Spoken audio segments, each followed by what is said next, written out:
오늘 함께 보실 철로역정의 내용은 2부 2장 좁은 문을 향해 가는 크리스티아나 일행에 대해서 좀 나눠보도록 하겠습니다. 오늘은 지난주에 비해서 조금만 하도록 하겠습니다. 조금만 하는 게 좋으시죠? 길게 하는 게 좋으신가요? 네. 오늘 2부 이제 좁은 문을 향해 가는 크리스티아나 일행을 좀 살펴볼 텐데요. 이 크리스티나와 내 아들 그리고 함께 길을 떠나게 된 이 자비심이라고 하는 이 여인은 좁은 문을 향해 나아가기 시작합니다. 어딜 향해 간다고요? 좁은 문을 향해 갑니다. 그러던 가운데 낙심의 늪이라고 이름하는 곳에 다다르게 됩니다. 이곳은 과거 크리스찬이 지나가다가 빠져서 고생을 했던 그러한 곳이었습니다. 낙심의 늪은 과거 크리스찬이 건널 때보다 더 많이 안 좋아져 있었습니다. 그 이유에 대해서는 이 왕의 일꾼으로 자처하는 자들이 와서 이곳을 보수한다고 하면서 보수는커녕 돌 대신에 흙과 분뇨들을 더 집어넣었기에 이렇게 낙심의 늪이 더 안 좋아졌다라고 그렇게 설명하고 있습니다. 크리스티아나 일행은 여기에 멈춰서서 이 낙심의 늪을 조심스럽게 건너가기 시작합니다. 빠질 뻔하기도 했지만 그래도 남편 크리스찬과는 다르게 그 늪에 빠지지 않고 무사히 그 늪을 건너가게 됩니다. 낙심의 늪을 건넌 이들은 이 좁은 문 앞에 이르게 되었습니다. 좁은 문은 굳게 닫아져 있었기에 이 일행은 어찌할 바를 몰랐습니다. 그러다 결국 이 문을 좀 두드려 보기로 그렇게 결정을 내립니다. 먼저 크리스티아나가 여러 번에 걸쳐서 힘차게 두드리자 처음에는 미동 없던 그 문이 이제 반응을 하면서 문 안쪽에서 이 문지기의 소리가 들려왔습니다. 문지기는 당신들은 어디서 오며 무엇을 원하는가라고 그렇게 물어보았습니다. 크리스티아나는 자신이 앞서 이 길을 걸어갔던 크리스천의 아내임을 밝히면서 이 순례의 길 안으로 들어가게 해줄 것을 구했습니다. 그러자 문지기는 그녀의 손을 잡아 그 좁은 문 안으로 들여보내 주었습니다. 크리스티아나와 네 아들들이 좁은 문 안으로 들어오자 그 문 안쪽에서는 나팔을 불며 열렬히 환영해 주었습니다. 그러는 동안 자비심은 홀로 문 밖에 서서 나는 쫓겨나면 어떡하지? 라고 하는 그러한 두려움에 사로잡혀 있었습니다. 안에 들어온 크리스티아나는 이러한 자비심을 위해 중보의 기도를 시작했습니다. 이 한편 울고 있던 자비심은 조바심이 나기 시작했습니다. 같이 온 일행 가운데 크리스티아나는 들어갔는데 자신이 쫓겨나면 어떠지라고 하는 이 조바심입니다. 그래서 그녀는 세차게 문을 두드리기 시작했습니다.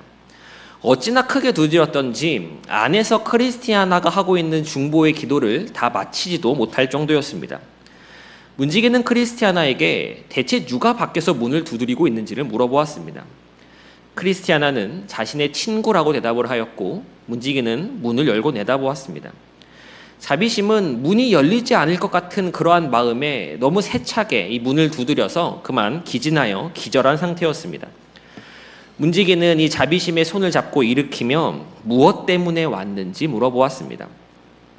자비심이 자신도 이 순례의 길 가운데로 들어가고 싶다라고 그렇게 이야기하자 문지기는 자비심을 받아주었습니다. 이 좁은 문 안으로 들어오게 된 크리스티아나 일행과 자비심은 함께 이야기를 나누며 기쁨을 만끽하였습니다. 그리고 그들이 가졌던 이 몇 가지 질문들을 문지기에게 물어보았고 문지기는 그 질문들에 답변해 주었습니다. 이후 크리스티아나는 자신의 갈 길에 대해서 이야기했고 문지기는 과거 그녀의 남편인 크리스찬에게 해주었던 것 같이 그녀를 보살피며 앞으로 나아갈 길을 알려주었습니다. 크리스티아나 일행은 노래를 부르며 이 여행길에 오르게 됩니다. 여기까지의 내용이 이제 우리가 가지고 있는 이 책으로 약 한 10장이 안 되는 그러한 분량의 좁은 문으로 가는 이 크리스티아나 일행에 대한 간략한 줄거리라고 이야기할 수 있습니다. 책을 다 읽어오셨기에 줄거리만 들어도 다 기억이 나시죠? 예. 우리가 이 제목과 같이 좁은 문을 향해 가는 여정 그리고 이 좁은 문에서의 나타나는 일들이 우리가 함께 나눌 이 2장에 대한 내용들이라고 이야기할 수 있습니다.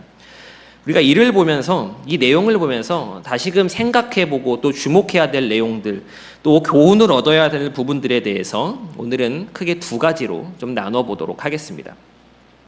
첫 번째로 살펴보며 교훈을 가져야 하는 부분은 크리스티아나 일행과 자비심이 처음 만나게 된 이 어려움 낙심의 늪에 대한 내용입니다. 어디에 대한 내용이라고요? 낙심의 늪에 대한 내용입니다. 이 낙심의 늪을 이야기할 때 제가 앞선 줄거리를 설명드렸을 때 말씀을 드렸지만 과거보다 더 안 좋아졌다, 더 상태가 심각해졌다라고 그렇게 말씀을 드렸었습니다. 그 이유로는 왕의 일꾼으로 자처하는 자들이 이 왕의 대로를 보수한다라고 하면서 보수하지 않고 흙과 분뇨를 갖다 부었기 때문이다라고 그렇게도 말씀을 드렸었습니다. 여기서 말하는 왕의 일꾼으로 자처하는 자들이 누굴까요? 왕의 대로를 보수하지 않고 돌은커녕 흙과 분뇨를 집어넣어서 이 낙심의 늪을 더 심각하게 만든 사람들 말입니다. 이 왕의 일꾼으로 자처하는 자들은 거짓 교사들을 가리킵니다. 누구를 가리킨다고요? 거짓 교사를 가리킵니다. 하나님의 일꾼이라고 자처하면서 영광의 천사의 얼굴을 하고 나타나면서 그렇게 행동하지만 실제로는 사탄의 일꾼이요 괴수의 사자들로서 행동하는 자들이 바로 거짓 교사들입니다. 이러한 거짓 교사들 때문에 신앙생활을 좀 해보려고 하는 이들, 이제 좀 내가 교회에 다녀볼까, 예배에 좀 참석해볼까 하는 그러한 사람들이 늪에 빠져 허우적거리게 되고 결국 이 헤어나오지 못하게 되는 것입니다. 그래서 성경은 곳곳에서 이 거짓 교사들을 경계하고 그들을 조심해야 할 것을 가르쳐주고 있습니다. 성도 여러분, 이 거짓 교사라고 하는 이야기를 들을 때 어떤 사람들일까라고 좀 뭔가 그려지지 않으실 수도 있는데, 거짓 교사는 한마디로 복음에 물을 타는 사람들을 가리킵니다. 순수한 복음을 전하는 것이 아니라 복음에 물을 타는 겁니다. 성경 말씀만 전해야 하는데 이 강단에 올라와서 또 여러 가지 모습으로 성경만 이야기해야 하는데 여기에 자신의 생각을 섞고 가치관을 넣고 욕심을 담아서 하나님 말씀처럼 교묘하게 속여 자신의 욕심을 채우고자 하는 자들, 복음에 물을 타는 자들이 바로 거짓 교사들인 것입니다. 이러한 거짓 교사, 거짓을 행하는 자들은 이단이나 사이비보다 더 무섭습니다. 이단이나 사이비는 조금만 주의해보면 티가 납니다. 듣다 보면 뭔가 귀에 거슬리는 부분이 있고 뭔가 이상하다 싶은 느낌들이 들어옵니다. 그래서 우리가 이단이나 사이비들을 좀 알아차릴 수 있습니다. 그러나 거짓 교사는 정말 판별하기가 어렵습니다. 이들은 거짓말만 하는 것이 아니라 90%의 진실, 95%의 진실, 때로는 99%의 진실 속에 10%의 거짓, 5%의 거짓, 1%의 거짓말을 섞어서 이야기하기 때문입니다. 그래서 이를 분별해내지 못하고 가려내지 못한다면 잘못된 것을 바른 것으로 여기고 그렇게 따라가게 됩니다. 그리고 끝내 그 거짓이 신앙생활을 바르게 해보려고 하는 이들을 낙심의 늪으로, 또 다른 번역본들을 보면 절망의 늪이라고도 소개를 하는데 이 절망의 늪으로 밀어넣게 되는 것입니다. 그래서 우리는 신앙생활을 함에 있어서 또 말씀을 들음에 있어서 바른 복음을 분별할 수 있어야 합니다. 어떤 복음을 분별해야 한다고요? 바른 복음을 분별할 수 있어야 합니다. 주일날 담임 목사님께서 강단에서 전하신 것과 같이 강단에서 선포된다고 그냥 무작정 따라가고 외치는 것이 아니라 그 말씀에 대해서 고민하고 생각해 볼 수 있어야 하는 것입니다. 그럼 바른 복음을 어떻게 알 수 있습니까? 무엇을 기준 삼아야 하겠습니까? 그것은 기록된 주의 말씀으로 살펴보는 것입니다. 우리는 말씀을 들을 때 우리의 마음이 착하고 좋은 밭이 되어서 이 말씀을 듣고 간절한 마음으로 받고 이 말씀의 씨앗이 내 안에서 30배, 60배, 100배의 결실을 맺을 수 있도록 그렇게 간절한 마음으로 기도해야 합니다. 순종의 마음으로 말씀을 사모해야 합니다. 그러나 여기에서 그치는 것이 아니라 듣는 말씀을 분별할 수 있는 분별의 지혜를 구하며 이 분별의 지혜를 배워가야 할 줄 믿습니다. 말씀을 시금석으로 삼아서 선포되는 말씀, 전해지는 말씀, 이야기하고 있는 이 말씀이 정말 성경에 나타나 있는 바른 복음인가, 물타지 않은 원액 그대로 순수한 복음인가 라고 하는 것을 확인해야 하는 것입니다. 이러한 인식과 이러한 이해가 없다면 우리도 얼마든지 거짓 교사들의 꾀임에 빠질 수 있습니다. 그리고 낙심의 늪에 그 발을 담그게 될 수도 있는 것입니다. 사도행전 17장 11절을 보면 베레아 사람들이 나옵니다. 이들은 간절한 마음으로 말씀을 받았고 이것이 그러한가 하여 날마다 말씀을 상고했다라고 그렇게 하고 있습니다. 주의 말씀만이 우리의 기준이 된 줄 믿습니다. 아멘이십니까? 지난주에 제가 철로역정 1장을 나누면서 말씀드렸었고 주일날 또 담임 목사님께서 강조해 주셨는데 그 어떤 목사가 온다 할지라도 그 어떤 유명인이 온다 할지라도 그 어떤 대단한 설교자가 선다 할지라도 결코 성경을 넘어설 수는 없습니다. 성경을 넘어서서 이야기할 수는 없는 것입니다. 그 어떠한 경우에서라도 기록된 주의 말씀 가운데 빼거나 더하는 것은 용납되어서는 안 됩니다. 목에 칼이 들어와도 막대한 돈으로 유혹을 한다 해도 아닌 것은 아니라고 할 수 있어야 하고 또 지켜야 하는 것은 지켜내야 하는 것입니다. 우리는 하나님을 믿고 따르는 사람들입니다. 아멘이십니까? 그런데 자꾸 사람을 따르고 사람을 보며 사람을 믿는 이들이 있습니다. 그러면 안 됩니다. 정말 큰일 납니다. 우리는 사람이 아니라 하나님을 보아야 합니다. 누구를 보아야 한다고요? 하나님을 보아야 합니다. 그래야 내가 삽니다. 그래야 내가 낙심의 늪에 빠지지 않을 수 있는 것입니다. 거짓 교사들은 우리의 지천에 널려 있습니다. 조금 속어로 사투리로 표현하자면 천지 삐까리로 있는 게 바로 거짓 교사들입니다. 그들은 달콤한 말로 우리의 욕구와 우리의 욕망과 또 우리의 귀를 간지럽히는 말들로 우리를 유혹하여 우리를 복음에서 떠나게 만들고 결국 우리를 낙심의 늪으로 인도하고 맙니다. 이러한 거짓 교사들에게 넘어가지 않으려면 누누이 말씀드리는 것과 같이 주의 성경 말씀만을 기준으로 삼아 섬기는 교회 안에서 세워주신 담임 목사님의 지도 아래서 성경을 배우며 분별할 수 있는 지혜를 배워가야 합니다. 그래야 이들의 유혹을 뿌리치고 판별해낼 수 있는 것입니다. 말씀으로 굳게 서서 거짓 교사들에게 흔들리지 않는 저와 서울제일교회 모든 성도님 되시기를 간절히 소망합니다. 우리 이어서 두 번째 부분 보도록 하겠습니다. 둘째로 우리가 살펴보며 교훈을 얻어야 하는 부분은 크리스티아나와 이 자비심이 좁은 문에 이르렀을 때 그들이 만나게 되는, 그들이 보여주는 그러한 내용들입니다. 이를 우리가 조금 더 주의 깊게 보았으면 좋겠습니다. 먼저는 크리스티아나가 들어가는 내용을 좀 보겠고 이어서 자비심이 들어가는 내용에 대해서도 살펴보도록 하겠습니다. 좁은 문 앞에 도착한 이들은 어찌할 바를 몰랐습니다. 그리고 그들은 문을 두드렸습니다.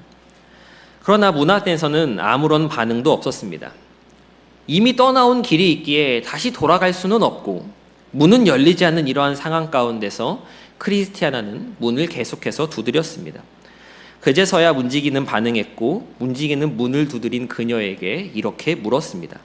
우리 함께 따라해 보도록 하겠습니다. 당신들은 어디서 오며 무엇을 원합니까? 다시 한번 따라해 보도록 하겠습니다. 당신은 무엇을 원합니까? 멸망의 도시에서 떠나 낙심의 늪을 지나 좁은 문 앞에 왔는데 문지기가 이들에게 하는 질문은 무엇을 원합니까? 라고 하는 질문이었습니다. 이 질문이 두 번째로 살펴보고 교훈을 얻을 내용의 핵심이라고 이야기할 수 있습니다. 이 좁은 문은 순례의 길에서 반드시 지나가야 하는 관문입니다. 이 문을 거쳐야 하고 이 문 안으로 들어가야 올바른 순례의 길이 시작된다고 이야기할 수 있습니다. 그런데 여길 지키는 문지기는 찾아온 사람들에게 당신은 무엇을 알고 있습니까? 당신은 무엇을 배웠습니까? 라고 묻지 않습니다. 무엇을 원하느냐고 묻습니다. 우리가 신앙생활을 하면서 하나님 말씀을 배우고 깨닫는 것, 그렇게 해서 알아가는 것 굉장히 중요합니다. 에베소서 4장 13절의 말씀과 같이 하나님의 아들을 믿는 것과 또 아는 일에 하나가 되어야 합니다. 그래야 온전한 사람이 될 수 있습니다. 그러나 신앙을 가리켜서 지식이라고 말하지는 않습니다. 뭐라고 말하지 않는다고요? 지식이라고 말하지 않는다는 겁니다. 신앙은 지식, 단순히 아는 것을 넘어서서 내가 무엇을 원하는가, 나는 무엇을 갈망하는가 라고 하는 것에 대한 대답입니다. 내가 정말로 원하는 것은 무엇입니까? 그것이 신앙인 것입니다. 그래서 좁은 문을 지키고 있는 문지기는 이 순례의 길에 들어서고자 하는 자들에게 얼마나 배웠습니까? 얼마나 성경적 지식이 있습니까? 라고 물어보지 않고 당신은 무엇을 원합니까? 라고 물어보는 것입니다. 성도 여러분, 우리가 성경을 배우고 또 알고 그렇게 성경의 지식들을 얼마나 가지고 있느냐라고 하는 것보다 더 중요한 것이 바로 이것입니다. 내가 지금 무엇을 원하고 있는가? 여기에 앉아 계신 성도님들 한 분 한 분께서는 무엇을 원하고 계십니까? 신앙은 이것과 연결되어 있습니다. 내가 원하는 것, 내가 갈망하는 것, 내가 얻고자 하며 내가 진실로 욕망하는 것, 그것이 바로 정말 내가 가지고 있는 신앙입니다. 문지기가 크리스티나에게 당신은 무엇을 원합니까? 라고 말했을 때 크리스티아나가 어떤 대답을 하였습니까? 하늘나라로 통하는 길에 들어서게 해달라라고 말했습니다. 무슨 의미입니까? 나는 천국을 소망한다라는 이야기입니다. 내 남편 크리스찬이 거하고 있는 그곳으로 나도 좀 가기를 원합니다. 내가 그 안으로 좀 들어갔으면 합니다. 라고 말하는 것입니다. 크리스티아나는 천국을 소망했고 천국을 갈망했습니다. 그러자 문지기는 그녀와 그녀의 아들들을 문 안으로 인도하였고 좁은 문 안으로 들어갈 수 있었습니다. 이제 자비심은 홀로 남겨지게 되었습니다. 크리스티안에게는 초청장이 있었지만 어떨결에 따라온 자비심에게는 이러한 초청장도 없었습니다. 먼저 문 안으로 들어왔던 크리스티아나는 남겨진 자비심을 위해 기도하기 시작합니다. 밖에 있던 자비심은 쫓겨날 것을 두려워하면서도 좁은 문 안으로 들어가기 위해서 문을 두드렸는데 그 문을 두드린 것을 보고 문이 부서져라 문을 두드렸다라고 그렇게 이야기를 합니다. 어찌나 세게 두드렸던지 안에서 크리스티나가 이야기하는 그 중보의 기도를 다 마치지 못할 정도로 대화에 방해가 될 정도로 그렇게 문을 세게 두드린 것입니다. 그러자 문지기는 저 밖에서 문을 두드리는 사람이 누구냐고 물었고 크리스티나는 친구라고 대답을 했습니다. 문지기가 문을 열고 내다보니 이 자비심은 얼마나 세차게 문을 두드렸던지 그만 기진맥진하여 기절해 있는 그러한 상황이었습니다. 상상이 되십니까? 문을 두드리면서 문을 열어달라고 너무나 세게 두드려서 자기가 힘을 다 잃을 정도로 그렇게 두드린 것입니다. 문지기는 이 자비심을 일으켜주며 묻습니다. 무엇 때문에 왔는지 말해보시오. 크리스티나에게 물었던 것과 같은 질문이었습니다.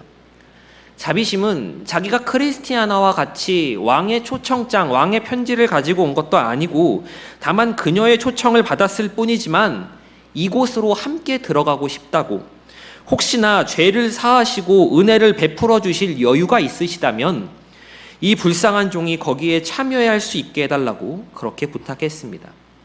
그러자 문지기는 그녀 또한 안으로 이끌어 주었습니다. 우리가 무엇을 원하는가라고 하는 것도 살펴보아야 하지만 이 자비심의 태도에서 또 하나 엿볼 것이 있습니다. 그것은 바로 자비심이 어떠한 태도로 문 앞에 있었는가라고 하는 것입니다. 그녀는 좁은 문 앞에서 굉장히 두려워했습니다. 왜요? 들어가지 못하고 쫓겨날 것을 걱정했기 때문입니다. 성도 여러분, 이러한 태도, 자비심이 보여주었던 이러한 태도는 오늘날의 기독교가 잃어버린 부분이라고 감히 말씀드릴 수 있을 것 같습니다. 우리는 우리가 구원을 받는다, 구원을 얻었다라고 하는 것에 있어서 오해하는 부분이 좀 있습니다. 우리는 우리가 주체가 되어서, 내가 주체가 되어서 우리의 능동적인 행동으로 구원을 받는다라고 생각을 합니다. 우리의 능동적인 행동으로 구원을 받는다라고 그렇게 여깁니다. 다시 말해서 예수님은 바깥에 계시고 나는 안에 있는데 내가 문을 열어서 예수님을 안으로 들여 모신다, 예수님을 맞아들인다라는 것으로 우리의 구원을 그렇게 여길 때가 있다라고 하는 것입니다. 예수님은 나를 구원하기 원하시나 내가 내 의지로 내 마음 문을 열어야만 내 안에 들어오시고 그렇게 구원을 받는다라고 여기는 것은 구원에 대한 심각한 오류입니다. 우리가 이러한 이해를 가지게 된 이유 중에 하나는 요한계시록 3장 20절의 말씀 때문일 겁니다. 제가 한번 요한계시록 3장 20절 말씀을 읽어드리겠습니다. 볼지어다 내가 문 밖에 서서 두드리노니 누구든지 내 음성을 듣고 문을 열면 내가 그에게로 들어가 그와 더불어 먹고 그는 나와 더불어 먹으리라 라고 하는 말씀에 근거를 두어서 우리는 우리의 마음 문을 주님께 열어야 한다라고 그렇게 생각을 합니다. 우리는 이 말씀을 보면서 바깥에 계신 예수님과 집 안에 있는 나로 생각을 하는데, 이 요한계시록에 기록된 이 말씀은 정확하게 라오디게아 교회에게 주신 말씀입니다. 어디에 주신 말씀이라고요? 라오디게아 교회에 주신 말씀입니다. 복음을 듣지 못한 사람들, 구원을 받아야 할 사람들에게 주님께서 하시는 말씀이 아니라 교회에 하시는 말씀이다라고 하는 것입니다. 우리는 이 말씀을 당신이 마음을 열고 주님을 영접하면 주님께서 그 마음 안으로 들어가셔서 함께 거하신다라는 식으로 인용을 많이 하고 있지만, 본래 이 말씀은 개인에게 주시는 말씀이 아니라 교회에게 주시는 말씀입니다. 믿는 사람들이 모여있는 교회에 주시는 말씀이라는 것입니다. 그렇기에 예수님, 제 마음의 문을 엽니다, 제 안으로 들어와 주세요 라고 하는 것은 구원에 대한 오해에서 비롯된 표현이라고 이야기할 수 있습니다. 내가 문을 열지 않으면 예수님이 못 들어오시는 겁니까? 예수님께서는 나를 구원해 주기 위해서 문 바깥에 서서 안달복달하고 계시는데 내가 구원을 거부할 수 있는 것입니까? 아니지 않습니까?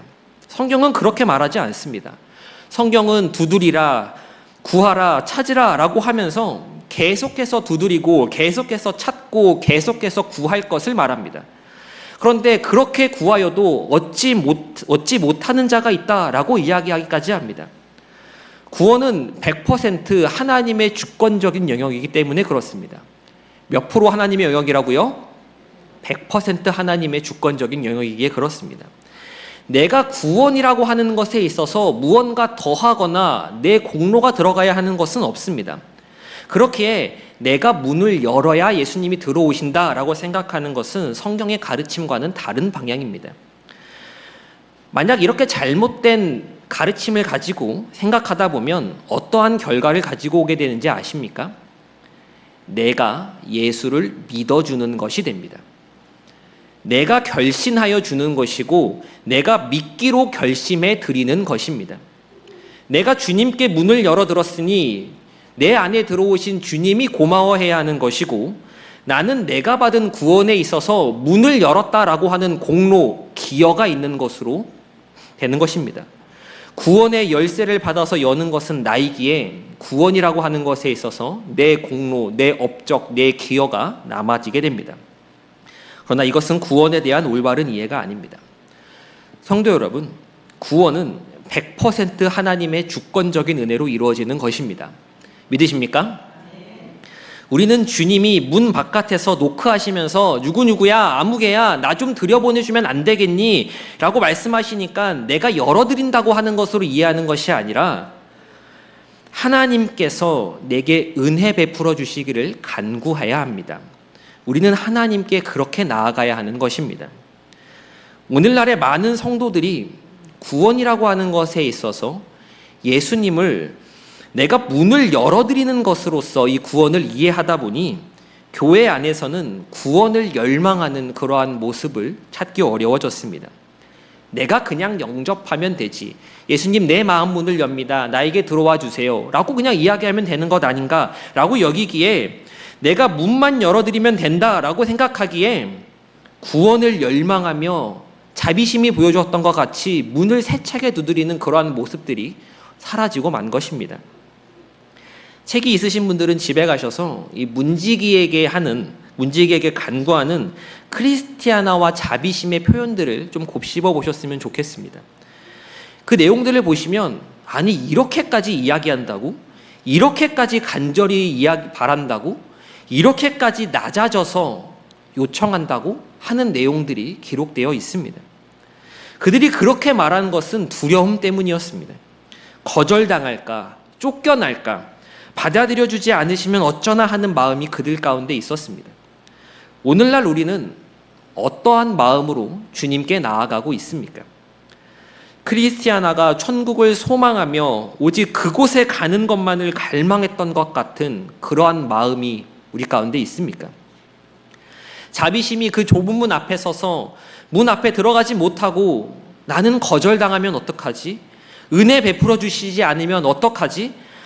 나에게 은혜를 베풀어 주셨으면 참 좋을 텐데, 아니 제발 나에게 은혜를 좀 베풀어 주셔야만 할 텐데 라고 하는 은혜의 간절함들이 내가 믿는 신앙 가운데 묻어나오고 있습니까?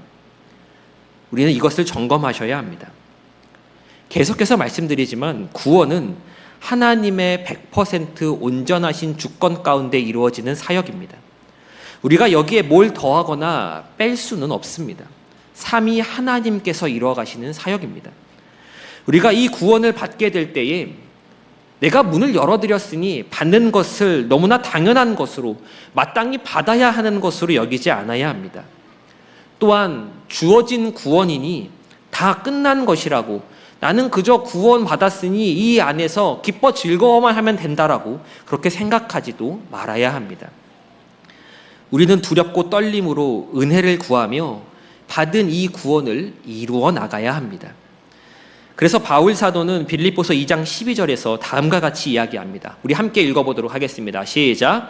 그러므로 나의 사랑하는 자들아, 너희가 나 있을 때뿐 아니라 더욱 지금 나 없을 때에도 항상 복종하여 두렵고 떨림으로 너희 구원을 이루라. 오늘 철로역정 2장을 살펴본 이 크리스티나와 자비심의 모습을 보면서 나는 하나님께 어떠한 모습으로 나아가고 있는지, 나는 어떤 마음을 품고 있는지 좀 돌이켜보았으면 좋겠습니다. 이제 내용을 정리하도록 하겠습니다. 크리스티나와 내 아들들 그리고 자비심은 낙심의 늪을 넘어 좁은 문 앞에 이르렀습니다. 이 내용을 보면서 우리는 다시금 거짓 교사들의 무서움과 이들을 경계해야 함을 생각할 수 있어야 합니다. 이들은 광명의 천사로 가장하여 우리를 늪에 빠뜨리려고, 낙심의 늪으로 빠뜨리려고 그렇게 함을 우리가 알고 이를 분별해낼 수 있는 지혜를 배우고 또 간구하며 나아가야 합니다. 어디서 이를 배울 수 있습니까? 어디 좋은 데 있다던데 거기에 좀 가서 좀 들어볼까? 아닙니다. 유튜브에 유명하신 분 계시다는데 그 좀 이야기를 들으면 그걸 알 수 있을까? 아닙니다. 우리에게 허락해 주신 주의 말씀 66권의 성경을 기준 삼아 세워주신 담임 목사님, 출석하고 있는 우리 서울제일교회, 우리 교회 안에서 이를 배워나가야 할 줄 믿습니다. 또한 이와 더불어서 나는 무엇을 원하고 있는가라고 하는 것을 곰곰이 되짚어 보아야 합니다. 내가 원하고 있는 것, 내가 정말 원하는 것, 그것이 바로 신앙입니다. 몸은 이곳 예배당에 앉아있다라고 할지라도 정말 원하는 것은 다를 수 있습니다. 나는 천국을 소망하고 있습니까? 나는 하나님과 내 죄를 위해 이 땅에 오셔서 살찌고 피 흘리신 그 예수 그리스도와 영원히 누린 그것을 정말 갈망하고 있습니까? 아니면 이 땅에서의 성공, 육신의 정욕과 안목의 정욕과 이생의 자랑을 원하고 있지는 않습니까? 신앙은 신앙이고 이 땅에서도 좀 성공해서 좀 편안하게 누리며 살았으면 좋겠다라고 하는 것을 바라고 있지는 않습니까? 누구든지 얼마든지 이러한 유혹에 넘어질 수 있습니다. 그래서 우리는 매일의 삶에서 싸워야 하는 것이고 매일의 삶 가운데서 내가 죽고 예수가 살아나는 삶으로 살아가야 하는 것입니다. 그리하여 두렵고 떨림으로 우리가 받은 구원을 이루어가며 하나님의 은혜를 간구해야 합니다. 무엇을 간구해야 한다고요? 하나님의 은혜입니다. 내가 문을 열어드렸으니 예수님 내 안에 들어오세요. 제가 이만큼 역할을 했습니다. 이것을 기억해 주세요. 저 이쁜 짓 했지요? 라고 말하는 것이 아니라 하나님 아니면 나는 답이 없습니다. 하나님의 은혜가 아니면 나는 죽습니다. 라는 그러한 간절한 모습들이 우리의 신앙 가운데 묻어나야 하는 것입니다. 자비심에게 은혜가 베풀어졌을 때 그녀는 좁은 문 안으로 들어올 수 있었습니다. 은혜가 없이는, 하나님의 은혜가 없이는 순례의 길을 걸어 나갈 수가 없는 것입니다.